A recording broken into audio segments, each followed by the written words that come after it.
dia festivo. Hoje comemoramos 20 anos de organização da Igreja Presbiteriana Vera Cruz. Antes disso, a igreja estava presente aqui nesse lugar, mas não era uma igreja que caminhava com as próprias pernas, né? Mas no dia 19 de fevereiro do ano de 2006, esta igreja então, depois de 2 dias aí, nessa questão de organização, no dia 19, ela foi organizada, 19/2 de 2006. E hoje é um dia festivo para nós, né? Depois nós vamos sair daqui, vamos ali conversar, festejar, comer, beber um pouco aqui do lado. E isso é bênção de Deus para as nossas vidas. Mas abram então as Bíblias de vocês em 1 Samuel, capítulo 7, do versículo 5 ao versículo 12.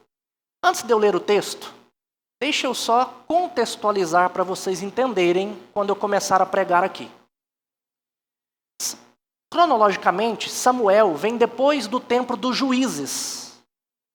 O período dos juízes na história bíblica é um dos períodos mais conturbados e onde Israel mais mergulhou profundamente na idolatria e no pecado. Quando você ler Juízes, você vai ver um pecado tomando conta da nação de Israel.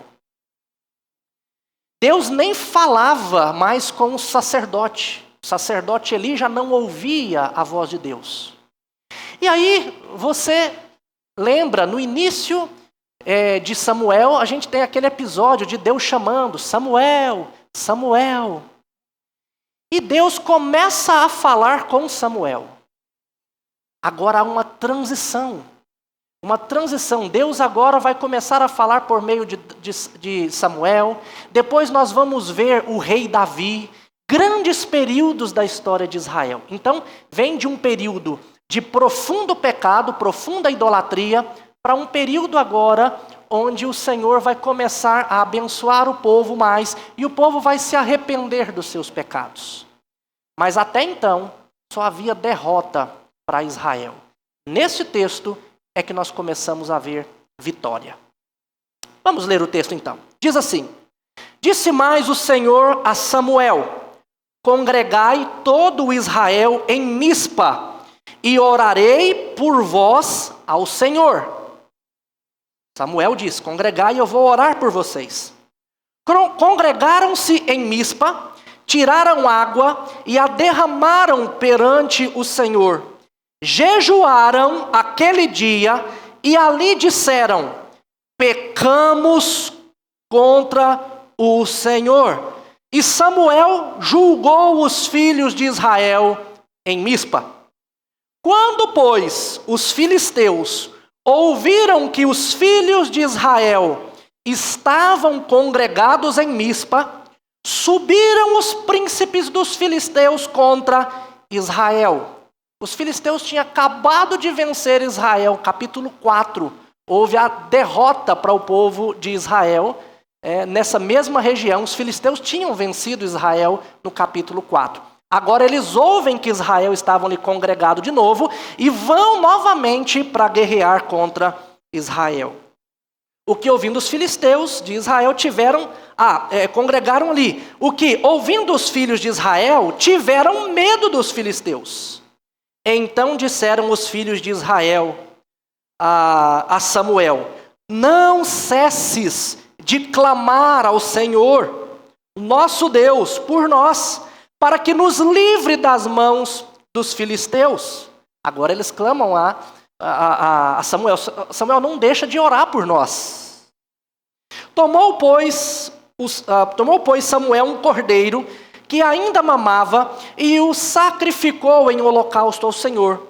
Clamou Samuel ao Senhor por Israel, e o Senhor lhe respondeu. Enquanto Samuel oferecia o holocausto, os filisteus chegaram à peleja contra Israel, mas trovejou o Senhor aquele dia com grande estampido sobre os filisteus, e os aterrou de tal medo que foram derrotados diante dos filhos de Israel. Preste atenção, foram derrotados diante dos filhos de Israel, não pelos filhos de Israel, mas diante deles. Israel, até esse momento, não pegou na espada. Saindo de Mispa, os homens de Israel perseguiram os filisteus e os derrotaram até abaixo de Bet-car. Ou seja, depois que eles sofreram a primeira derrota diante deles, aí Israel começou a persegui-los e foram derrotados então lá embaixo, os filisteus. Tomou então Samuel uma pedra e a pôs entre Mispa e Sem, e lhe chamou Ebenezer, e disse: até aqui nos ajudou o Senhor. Assim, os filisteus foram abatidos e nunca mais vieram ao território de Israel, porquanto foi a mão do Senhor contra eles todos os dias de Samuel. As cidades que os filisteus haviam tomado a Israel foram-lhe restituídas, desde Ecrom até Gate, e até os territórios dela arrebatou Israel das mãos dos filisteus. E houve paz entre Israel e os amorreus, e julgou Samuel todos os dias de sua vida a Israel. De ano em ano faziam uma volta, passando por Betel, Gilgal e Mispa, e julgava a Israel em todos esses lugares. Porém, voltava a Ramá, porque a sua casa estava ali, onde julgava a Israel, e onde edificou um altar ao Senhor. Um altar ao Senhor. Meus irmãos, nossa Ebenezer da Igreja Presbiteriana Vera Cruz, 20 anos da resposta graciosa de Deus para as nossas vidas. E vocês irão entender no final por que é uma resposta graciosa de Deus para as nossas vidas. Mas aqui deixa eu começar fazendo um contraste do capítulo 7 com o capítulo 4. Antes de 1 Samuel 7, existe 1 Samuel 4. Depois vocês leiam em casa. Em Samuel 4, versículo 1, Israel também está perto de um lugar chamado Ebenezer. Eles estavam num lugar chamado Ebenezer. E aqui, Samuel erige uma pedra e a chama de Ebenezer. Qual que é a diferença? A questão é que no capítulo 4 não houve arrependimento. Não houve confissão, não houve quebrantamento, mas só houve presunção diante dos seus adversários. Capítulo 4, eles estão num lugar chamado Ebenezer, sem arrependimento, sem contrição, sem quebrantamento, mas com presunção em seus corações. O povo levou a arca do Senhor para a batalha, como se fosse um amuleto sagrado. A arca simbolizava a presença de Deus. E eles levaram a arca com eles. Só que eles estavam daquele tipo assim, sabe aqueles crentes supersticiosos? Não, eu vou deixar a Bíblia aberta no Salmo 91 que Deus vai me proteger. Não, eu tenho que ir para a igreja porque se Jesus voltar e eu não estiver na igreja, eu não vou para o céu. Para com isso. Se a Bíblia não é usada para ler e estudar, ela não adianta estar aberta. Se nós viemos para a igreja com medo de ficar, não adianta. Não é isso. Israel estava com a arca da aliança, que era símbolo da presença. Mas a arca foi tomada das mãos dele. Porque eles transformaram um símbolo em algo de adoração para eles. O resultado disso? Derrota humilhante, milhares de mortos, a arca capturada. Agora observe o contraste. Nós estamos no capítulo 7. No capítulo 7, o texto diz que o povo abandonou os ídolos, confessou os pecados, jejuou diante do Senhor e clamou ao Senhor. Percebe a diferença? Agora eles estão quebrantados diante do Senhor. Então Deus intervém. Somente depois da vitória é que Samuel ergue uma pedra e a chama de Ebenezer. No capítulo 4, Ebenezer foi um nome vazio, mas no capítulo 7, Ebenezer virou um memorial vivo da presença do Senhor. No capítulo 4, havia religiosidade e superstição. No capítulo 7, havia arrependimento e busca incessante pelo Senhor. No capítulo 4, houve derrota disciplinadora. No capítulo 7, houve vitória graciosa. E o que isso tem a ver conosco aqui então, meus irmãos? Olha, nós estamos comemorando 20 anos. E uma igreja, meus irmãos, de 20, 40 ou 50, pode ter história, nome histórico. Pode ter tradição reformada, como a igreja presbiteriana. Pode ter organização formal. Pode ter liturgia. Mas se perder o arrependimento, ela perde a ajuda de Deus. Nós precisamos entender isso. O que sustenta uma igreja não é a sua identidade denominacional, mas é a sua dependência contínua da graça de Deus. É isso que sustenta a igreja. Hoje celebramos 20 anos. Mas a pergunta é, nós estamos vivendo o Ebenezer do capítulo 7 ou estamos correndo o risco do capítulo 4? Precisamos perguntar isso. Porque o mesmo Deus que disciplina também restaura, meus irmãos. E o que transforma derrota em memorial não é a estrutura, mas como disse, é arrependimento acompanhado da graça soberana de Deus. Por isso eu proponho isso para trabalhar com vocês nesse texto.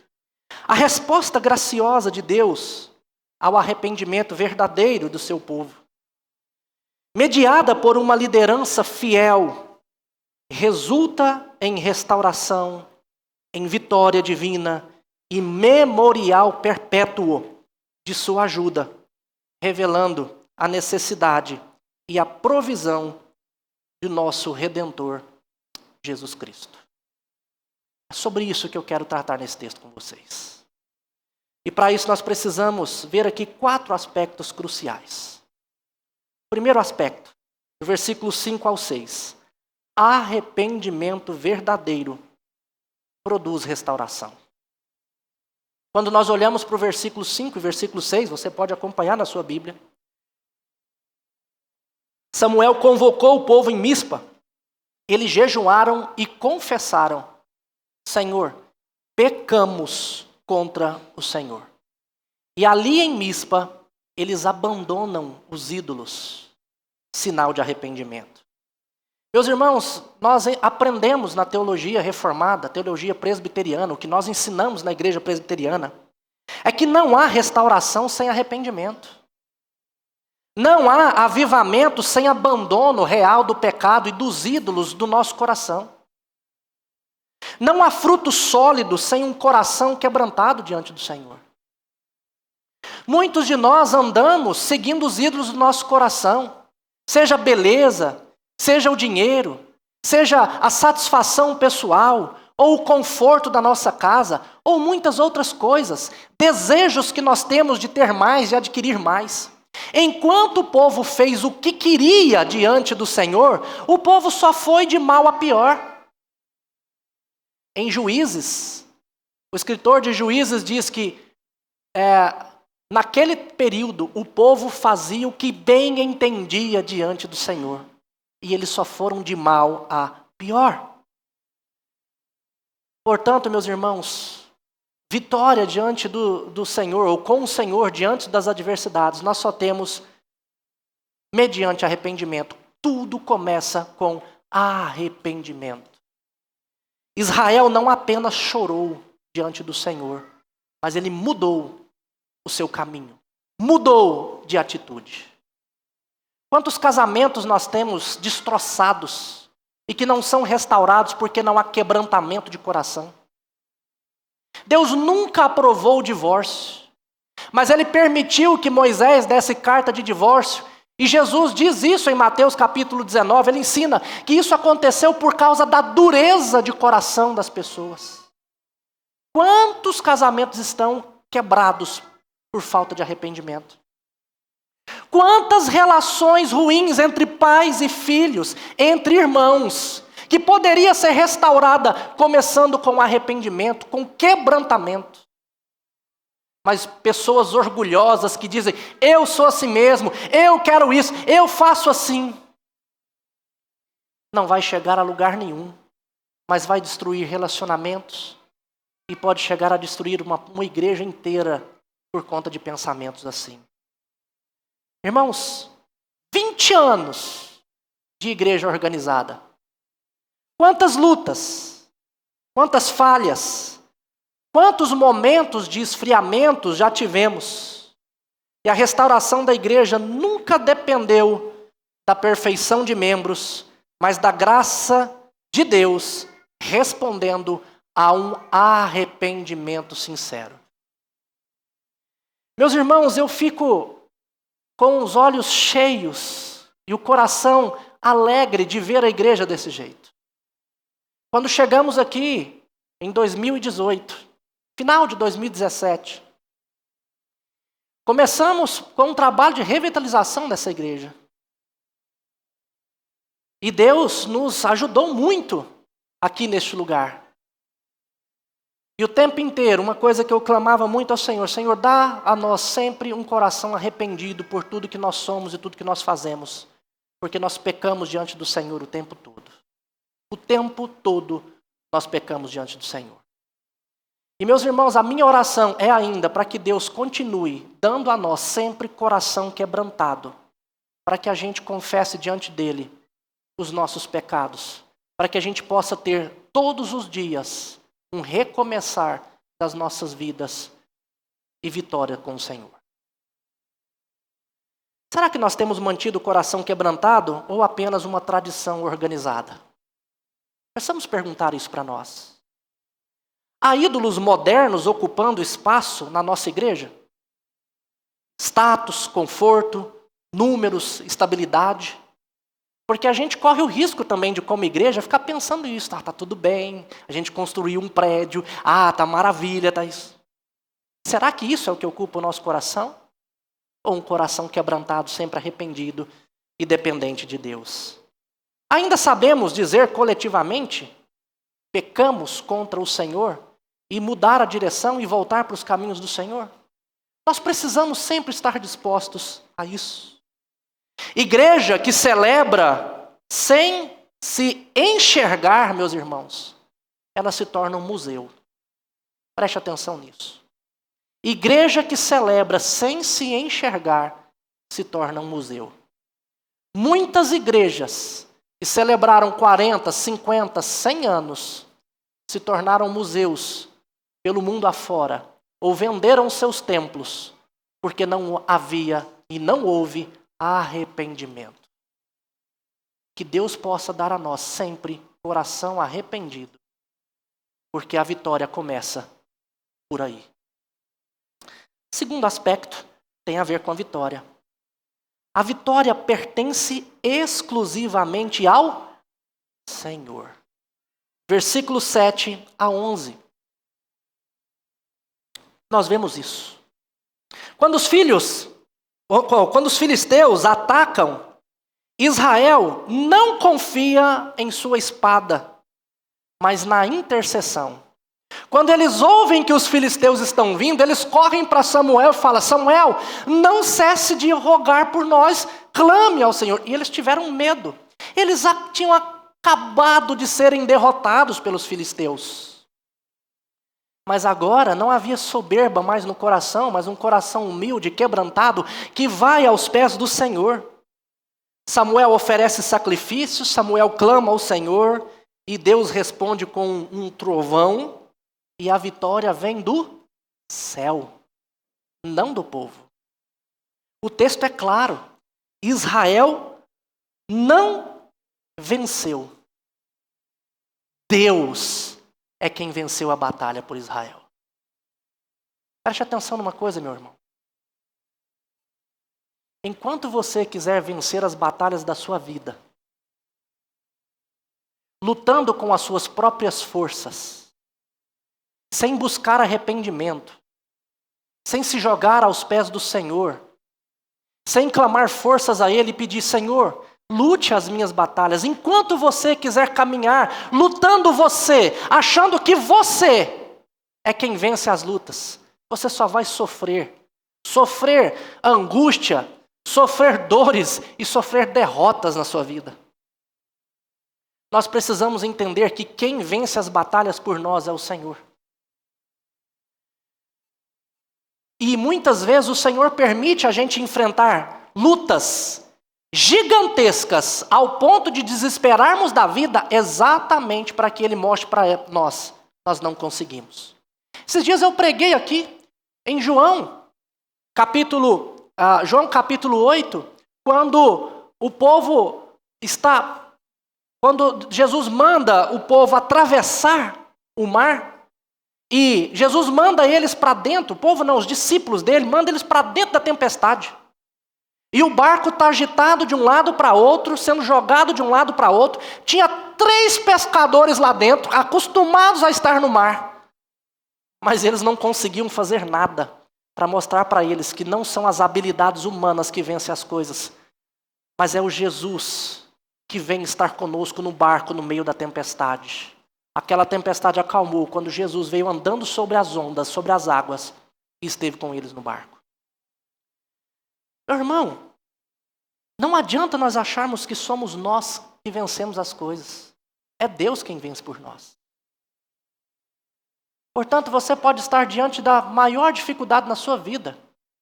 Entenda. Você precisa quebrantar seu coração e clamar ao Senhor, porque é Ele que vence as nossas batalhas. Se estamos aqui há 20 anos, não foi por causa da capacidade pastoral. Não foi. Não foi por causa da liderança dessa igreja. Não foi. Não foi por causa da tradição presbiteriana. Também não. Foi porque Deus sustentou essa igreja. E Ele é o Deus que pode continuar a sustentar essa igreja. Nós precisamos entender isso. Nós passamos, outros vêm, e quem sustenta é o Senhor, não nós. E quantas vezes a igreja parecia pequena diante dos filisteus modernos que nós temos hoje? Quando eu cheguei aqui, era uma igreja extremamente desanimada. Eu já estive desanimado algumas vezes. Outras vezes nos alegramos, desanimamos de novo, mas quantas vezes isso aconteceu? Somos uma igreja com escassez. Confesso para os irmãos que já teve vez de eu sentar na presença do Senhor, chorar e falar assim: o que o Senhor tem para nós, Senhor? Porque chegamos em 2018. Em 2019, me lembro que nós recebemos mais de 50 pessoas aqui na igreja. Tínhamos uma frequência de 40 pessoas. A igreja dobrou de repente. Aí Deus manda uma pandemia em 2020. Eu falo: Senhor, agora como é que a gente interage essas pessoas? Muitos foram embora, outros voltaram, vieram. Mas nós passamos por esse período. 2022 parece que é tudo de vento em polpa. Aí eu costumo dizer que Deus veio cá e deu um papilote no telhado e ele começou a cair. Porque se dependesse de mim, minha fé é muito pequena para derrubar tudo aquilo que nós derrubamos por conta própria e construir o que nós construímos. Porque somos uma igreja com escassez. E eu chorei na presença de Deus e falei assim: Senhor, o que o Senhor tem para o meu ministério ou para essa igreja? Porque não tem base. Ficamos 2 anos, pela graça de Deus, enviados santos de Deus, anjos, eu digo. Estão ali ainda, Geraldo e Lúcia. Nos reunimos lá, quase 2 anos, sem esse lugar. Nos reunindo ali na mansão Caltro. O Senhor providenciou tudo e estamos aqui. Passamos por pressões culturais, ataques espirituais. E, no entanto, o Senhor pelejou por nós, meus irmãos. Estamos aqui porque o Senhor é quem vence as batalhas. É o Senhor que vence as nossas lutas. Olhar para isso daqui, olhar para os desafios que nós temos, pensar em tudo isso, às vezes nos desafia e nos dá medo. Mas quando lembramos que é o Senhor quem vence as nossas batalhas, nós podemos descansar. Terceiro aspecto que eu quero trabalhar com vocês está no versículo 12. Deus estabelece memoriais para que não esqueçamos. Samuel ergue uma pedra e a chama Ebenezer, que significa até aqui nos ajudou o Senhor. Memoriais espirituais, meus irmãos, são antídotos contra a incredulidade. Deus sempre instituiu memoriais. Hoje nós temos 2 memoriais sacramentais que são muito importantes. O batismo, que nós vamos ter hoje aqui, e a ceia do Senhor, que participamos todo primeiro domingo. São memoriais para sempre nos lembrar que fomos lavados pelo sangue de Cristo, que o sangue de Jesus foi derramado na cruz, que Ele é alimento para a nossa alma. Deus sempre instituiu memoriais. Nós precisamos lembrar disso. E hoje, 20 anos de organização, pode ser nossa Ebenezer. Até aqui nos ajudou o Senhor. Mas cuidado, porque o problema de Israel nem sempre foi esquecer facilmente ou rapidamente o que Deus havia feito, tá? Nem sempre. Nossa história, ela precisa ser contada, mas ela não pode ser idolatrada. Preste atenção nisso. Como Deus proveu, como Deus levantou líderes, como Deus converteu vidas, como Deus sustentou famílias, nós devemos contar isso. Mas o memorial não é para exaltar o passado, mas é para fortalecer o futuro. Muitas vezes, nós olhamos para memoriais do passado e idolatramos e colocamos num pedestal. E somos tão saudosistas que às vezes nós esquecemos que memoriais é para lembrar do passado, não para adorá-lo, mas para fortalecer o futuro. Deixa eu lembrá-lo de uma coisa que aconteceu em Israel.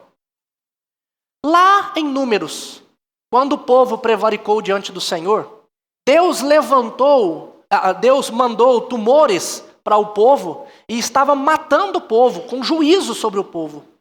E Moisés clamou ao Senhor e Deus disse o seguinte: levante uma serpente de bronze e quem olhar para essa serpente vai ser curado. Quem já leu a Bíblia sabe desse episódio. Novo Testamento, Jesus diz isso. Era um símbolo de Cristo. Assim como Moisés levantou a serpente no deserto, importa que o Filho do Homem seja levantado. A cruz, onde Jesus morreu por nós, olhar para ela é salvação para nós. Essa serpente no deserto, Moisés carregou ela durante muito tempo. Moisés não, o povo de Israel. Moisés sim, mas o povo também. Moisés morreu, a serpente continuou. Inclusive, nesse período, a serpente estava com eles. Mas lá na frente, o rei Ezequias fez um monte de reforma em Israel. E ele quebrou todos os ídolos. Uau, até aí tudo bem, pastor. Normal, quem faz uma reforma religiosa quebra os ídolos. Mas você sabe o que Ezequias fez? Ele pegou a serpente de bronze e a quebrou inteiramente em pedaços. Sabe por quê? Aquilo que outrora tinha sido um símbolo, um sinal para que o povo olhasse, mas sem adoração, mas que ele olhasse para o futuro, que apontava para Cristo, se tornou um instrumento de idolatria. E Ezequias teve que quebrar em pedaços. Muitas vezes nós pegamos coisas boas de Deus e transformamos como ídolos no nosso coração. Nós temos que tomar cuidado com isso. Memoriais são para olharmos para o passado, saber que Deus nos ajudou, mas para fortalecer o presente, não para nós idolatrarmos. Quarto e último lugar. Outro aspecto que nós vemos aí que é importante para a nossa vida é liderança fiel, é instrumento da preservação de Deus. O texto termina mostrando Samuel julgando Israel continuamente. O texto diz que Samuel percorre cidades, ele ensina, ele julga com justiça, ele conduz o povo ao Senhor. E nós sabemos, pela teologia reformada, que Deus usa meios ordinários especialmente liderança fiel e ministério da palavra para preservar o seu povo. E aqui vai uma palavra para os líderes dessa igreja. Nós, que somos líderes da igreja, Deus espera que sejamos uma liderança fiel. Ele requer de nós uma liderança fiel. Mas nós não podemos, nesse momento, olhar para Samuel, olhar para nós como liderança e parar aqui. Porque há algo muito maior do que Samuel no texto. Samuel, ele aponta para uma espécie de mediador. Samuel é quem fazia a ponte entre o povo e Deus. O povo precisava de alguém que intercedesse, alguém que sacrificasse, alguém que clamasse, alguém que conduzisse à vitória. Meus irmãos, isso encontra o seu cumprimento perfeito. Preste atenção. Alguém que intercede, que sacrifica, que clama, que conduz à vitória. Isso encontra um cumprimento perfeito em quem? Em Cristo Jesus. Esse episódio já aponta para Cristo Jesus. Quem é maior do que Samuel? Quem é maior do que Moisés? Quem é maior do que Davi? Quem é maior do que todos os homens falhos que foram instrumentos de Deus para ajudar o seu povo, mas que não era aquele que plenamente faria isso? O verdadeiro Ebenezer, meus irmãos, não é uma pedra, é uma cruz. Ali o nosso Redentor venceu definitivamente os nossos maiores inimigos, que não são os filisteus, mas é o nosso pecado, a culpa e a morte. É esse o Senhor Jesus que é o líder dessa igreja. E enquanto Ele for o líder dessa igreja, enquanto Ele for o sacerdote dessa igreja, enquanto essa igreja servir ao Senhor Jesus e atender às suas palavras como atenderam as palavras de Samuel, nós podemos ter certeza de que essa igreja terá vitória diante dos seus inimigos. Mas nós precisamos entender que é somente por Cristo Jesus, a nossa provisão maior é Cristo Jesus. Eu pergunto a vocês, estamos celebrando a igreja ou o Senhor da igreja? A nossa liderança aponta para Cristo ou para realizações humanas? Cristo continua sendo o centro da nossa identidade? Ou são as nossas aspirações? Muitas igrejas têm tirado Cristo Jesus do centro e têm colocado homens e têm colocado as suas vontades. Uma coisa que eu quero fazer nessa igreja, quando passarmos lá para cima, é colocar algo que faz jus ao seu nome, porque isso é o mais importante. Colocar atrás de nós uma cruz bem grande. Colocar naquela fachada uma cruz bem grande. Porque o que tem que ser central na igreja é a cruz de Cristo. Ele é central e não nós. Eu quero então concluir, meu irmão, essa mensagem dizendo e reafirmando: nossa Ebenezer é Cristo Jesus. Nossa Ebenezer é Cristo Jesus. Irmão Samuel levantou uma pedra. Mas nós sabemos que aquela pedra, como eu disse, era apenas um sinal, né? Ela apontava para algo maior, ela apontava para um socorro definitivo, ela apontava para um redentor. E porque o maior inimigo de Israel não era os filisteus. E o nosso maior inimigo, meus irmãos, não são as crises, não é a escassez, não é a oposição cultural. Nosso inimigo não é nada disso. O nosso maior inimigo é o pecado. E contra esse inimigo não basta Deus trovejar do céu. É necessário uma cruz. E Ele venceu o pecado na cruz. Aquela pedra ali significar, ali Ebenezer dizia, até aqui nos ajudou o Senhor. Mas a cruz declara algo muito mais profundo. A cruz declara, está consumado, está pago. Eu paguei a dívida.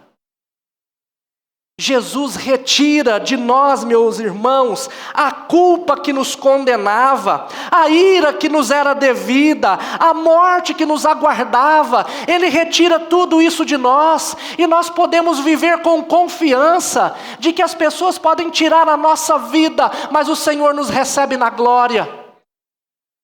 Nós temos a certeza de que as tempestades podem vir na nossa vida, mas o Deus que acalma a tempestade está andando sobre elas. E se Ele estiver do nosso lado, não há tempestade nessa vida que nós não vamos vencer. Se estamos aqui há 20 anos, não é porque sempre acertamos, não é porque sempre fomos fortes, não é porque sempre fomos fiéis. Se estamos aqui até hoje, é porque Cristo Jesus foi fiel. Ele é que intercede pela igreja, Ele é que sustenta a igreja, Ele é que purifica a igreja, Ele é quem governa a igreja. Portanto, eu posso falhar com vocês, os líderes dessa igreja podem falhar com vocês, vocês podem falhar uns com os outros, todos nós podemos ainda cair em pecados coletivos nesse lugar. Mas se nós arrependermos, clamarmos ao Senhor, o que a graça nos ensina é que há sempre um novo dia para recomeçar, porque o Senhor da igreja venceu tudo aquilo que Ele precisava vencer por nós. A verdadeira Ebenezer, como eu disse, não é uma pedra, meus irmãos. É a cruz levantada fora de Jerusalém. E hoje, ao celebrarmos 20 anos da Igreja Presbiteriana Vera Cruz, nós não erguemos uma pedra para exaltar a nossa história. Nós olhamos para Cristo, porque Ele foi quem nos comprou. Ele foi quem nos preservou. Ele foi quem nos trouxe até aqui. E será Ele quem nos levará adiante por mais 20 anos, 40 anos, 60, 80, 100. E enquanto vida existir nessa região, que o Senhor dessa igreja nos conceda a alegria de o servirmos e de enfrentar batalhas e experimentar a vitória com Ele. Vamos orar. Deus, obrigado por este momento. Obrigado pela Tua palavra. Obrigado porque podemos descansar e confiar em Cristo Jesus. Senhor, eu quero agradecer imensamente a Ti pelo privilégio que temos de fazer parte desta igreja e de poder celebrar mais e mais com o Senhor Jesus, que é o Senhor dela, aquele que nos comprou, que nos purificou e quem nos sustenta. Obrigado, Senhor, por tudo. É o que oramos em nome de Jesus. Amém. Amém.